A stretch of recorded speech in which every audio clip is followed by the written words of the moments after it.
شروع اللہ کا نام لے کر جو بڑا مہربان نہایت رحم والا ہے۔ مومنو،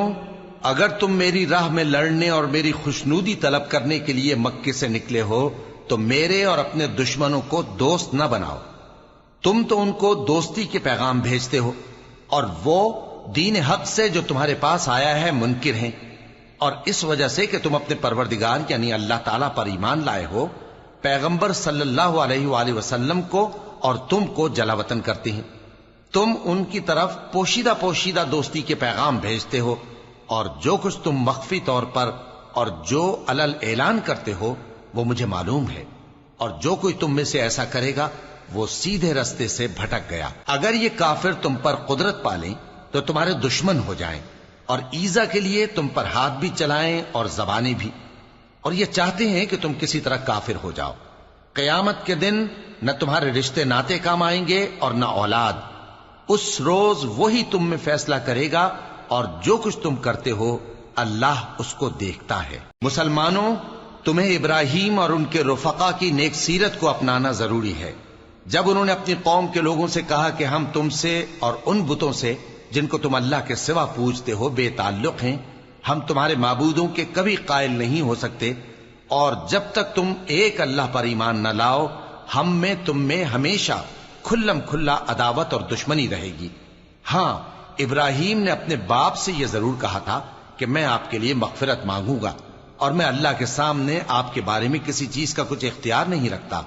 اے ہمارے پروردگار، تجھی پر ہمارا بھروسہ ہے، اور تیری ہی طرف ہم رجوع کرتے ہیں، اور تیرے ہی حضور میں ہمیں لوٹ کر آنا ہے۔ اے ہمارے پروردگار، ہم کو کافروں کے ذریعے فتنے میں نہ ڈالنا، اور اے ہمارے پروردگار ہمیں معاف فرما،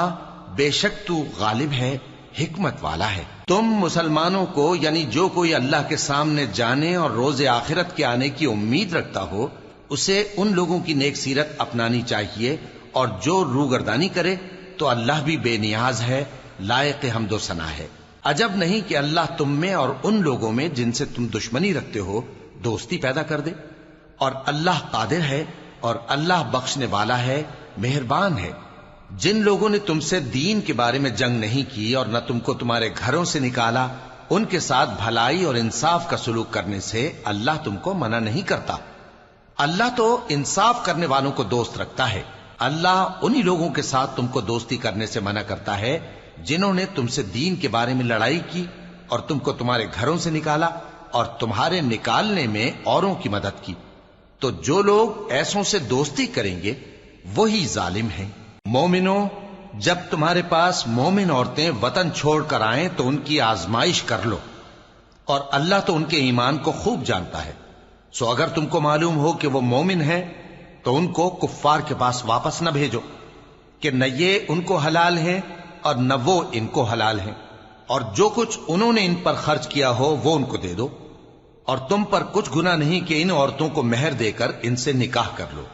اور کافر عورتوں کے ساتھ تعلقات نکاح باقی نہ رکھو، یعنی انہیں کفار کو واپس دے دو، اور جو کچھ تم نے ان پر خرچ کیا ہو تم ان سے طلب کر لو، اور جو کچھ انہوں نے اپنی عورتوں پر خرچ کیا ہو وہ تم سے طلب کر لیں۔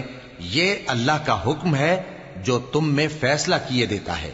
اور اللہ جاننے والا ہے، حکمت والا ہے۔ اور اگر تمہاری بیویوں میں سے کوئی تمہارے ہاتھ سے نکل کر کافروں کے پاس چلی جائے اور اس کا مہر وصول نہ ہوا ہو،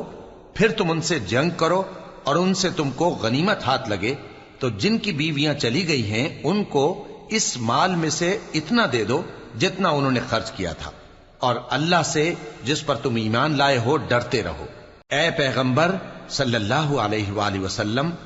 جب تمہارے پاس مومن عورتیں اس بات پر بیعت کرنے کو آئیں کہ نہ تو اللہ کے ساتھ شرک کریں گی، نہ چوری کریں گی، نہ بدکاری کریں گی، نہ اپنی اولاد کو قتل کریں گی، نہ اپنے ہاتھ پاؤں کے درمیان کوئی بہتان باندھ لائیں گی، اور نہ نیک کاموں میں تمہاری نافرمانی کریں گی، تو ان سے بیعت لے لو اور ان کے لیے اللہ سے بخشش مانگو، بے شک اللہ بخشنے والا ہے، مہربان ہے۔ مومنوں، ان لوگوں سے جن پر اللہ غصے ہوا ہے دوستی نہ کرو، کیونکہ جس طرح کافروں کو مردوں کے جی اٹھنے کی امید نہیں، اسی طرح ان لوگوں کو بھی آخرت کے آنے کی امید نہیں۔